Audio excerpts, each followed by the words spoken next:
হাসিনার মতো বিমানের সংকেত অদৃশ্য করে পালিয়েছেন বাশার আল আসাদ। মধ্যপ্রাচ্যের দেশ সিরিয়ার স্বৈরশাসক বাশার আল আসাদ সরকারের পতন হয়েছে। বিদ্রোহীদের আক্রমণের মুখে রবিবার ভোরে রাজধানী দামেস্কো ছেড়ে অজানা গন্তব্যের উদ্দেশ্যে পালিয়ে যান তিনি। এরপর দেশটির প্রধানমন্ত্রী মোহাম্মদ গাজী আল জালালিও বিদ্রোহীদের সঙ্গে সহযোগিতার হাত বাড়িয়ে দেওয়ার ঘোষণা দেন। এর মধ্য দিয়ে সিরিয়ায় আসাদ পরিবারের দীর্ঘ ৫৪ বছরের স্বৈরশাসনের অবসান হয়। পতন হয় বাশার আল আসাদের ২৪ বছরের শাসনামলের। আসাদ সিরিয়া ছাড়ার পর সামরিক ও নিরাপত্তা বাহিনীর সদস্যরা দামেস্কো বিমানবন্দর এবং প্রেসিডেন্টের বাসভবন ত্যাগ করে সরে যায়। গত ৫ আগস্ট বাংলাদেশের ক্ষমতাচ্যুত সাবেক প্রধানমন্ত্রী শেখ হাসিনা যেভাবে বিমানের সংকেত গোপন করে ভারতে পালিয়ে যান, বাশার আল আসাদও সংকেত অদৃশ্য করে দেশ ছেড়েছেন। বিদ্রোহীরা দামেস্কো বিমানবন্দরের নিয়ন্ত্রণ নেয়ার কিছুক্ষণ আগে ওপেন সোর্স ফ্লাইট ট্র্যাকাররা সিরিয়ার আকাশসীমায় একটি বিমান উড্ডয়নের রেকর্ড করে। এতে দেখা যায় ইলিউশিন ৭৬ বিমানটির ফ্লাইট নম্বর সিরিয়ান এয়ার ৯২১৮। দামেস্কো বিমানবন্দর থেকে উড়ে যাওয়া শেষ ফ্লাইট ছিল এটি। ওই ব্যক্তিগত উড়োজাহাজটি উড্ডয়নের পর বিমানবন্দর থেকে সরকারি সেনারা সরে যায়। ধারণা করা হচ্ছে দামেস্কো থেকে ছেড়ে যাওয়া শেষ ফ্লাইটে অবস্থান করছিলেন আসাদ। তবে তার গন্তব্য সম্পর্কে নিশ্চিত হওয়া যায়নি। সোর্স ফ্লাইট ট্র্যাকারদের দাবি এটি পূর্ব দিকে উড়েছিল, তারপরে এটি উত্তরে ঘুরছিল। কয়েক মিনিট পরে এটি হোমস শহর প্রদক্ষিণ করার সঙ্গে সঙ্গে এর সংকেত অদৃশ্য হয়ে যায়। চলতি বছরের ৫ আগস্ট ছাত্র জনতার তীব্র আন্দোলনের মুখে দেশ ছেড়ে ভারতে পালিয়ে যান শেখ হাসিনা। ছাত্র জনতার প্রতিরোধ দেখে গণভবন থেকে করা নিরাপত্তা প্রহরায় বিমান বাহিনীর উড়োজাহাজ দেশ ছেড়ে পালান তিনি। হাসিনার পলায়নের পরপরই গণভবন দখল করে নেয় লাখো বিক্ষুব্ধ ছাত্র জনতা। হাসিনার ফ্লাইট পথ ও অবস্থান অন্যদের না জানাতে ট্রান্সপন্ডার বন্ধ করে দেয়া হয়েছিল। ওই সময় একটি উড়োজাহাজের অবস্থান, নাম, উচ্চতা, গতি এবং স্বয়ংক্রিয় জিওলোকেটার সিস্টেম জানাতে থাকে ট্রান্সপন্ডার।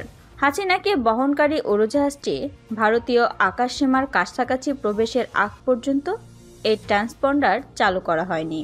হাসিনার নিরাপদ প্রস্থান নিশ্চিতের পর গণভবন ছেড়েছিলেন নিরাপত্তা বাহিনীর সদস্যরা। ঠিক একইভাবে বাশার আল আসাদ উড়োজাহাজে চেপে বসার পর বিমানবন্দর ছেড়ে যায় সরকারি বাহিনী। ৫ আগস্ট কারফিউ চলাকালীন আন্দোলনরত ছাত্র জনতার উপর গুলি করতে অস্বীকৃতি জানিয়েছিল সেনাবাহিনী। ঠিক একইভাবে সিরিয়ার জেনারেলরা আসাদের সাথে কথা না বলেই হোমস থেকে সেনা প্রত্যাহারের নির্দেশ দেন।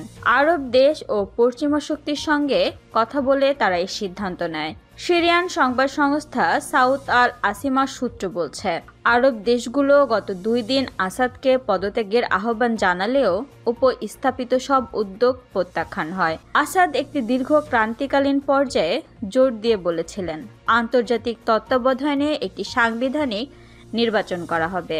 সামাজিক মাধ্যম এক্সে সাবেক টুইটার এক ব্যবহারকারী এমন খবরে প্রশ্ন তুলে বলেছেন, ৫০ বছরের বেশি সময় ধরে জালিয়াতি করে নির্বাচন করার পর অবশেষে তিনি বাশার আল আসাদ বৈধ নির্বাচন করতে চান।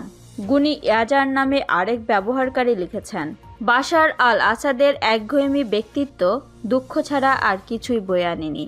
এটা কোনো নেতৃত্বও নয়, তার অহংকার বর্ণপশুর মতো হয়ে গেছে। তাকে বুঝতে হবে তার পতন ঘটতে যাচ্ছে। ২০১১ সালে আরব বসন্তের জের ধরে সিরিয়ার বিক্ষোভ শুরু হয়। ক্রমে তা রূপ নেয় গৃহযুদ্ধে।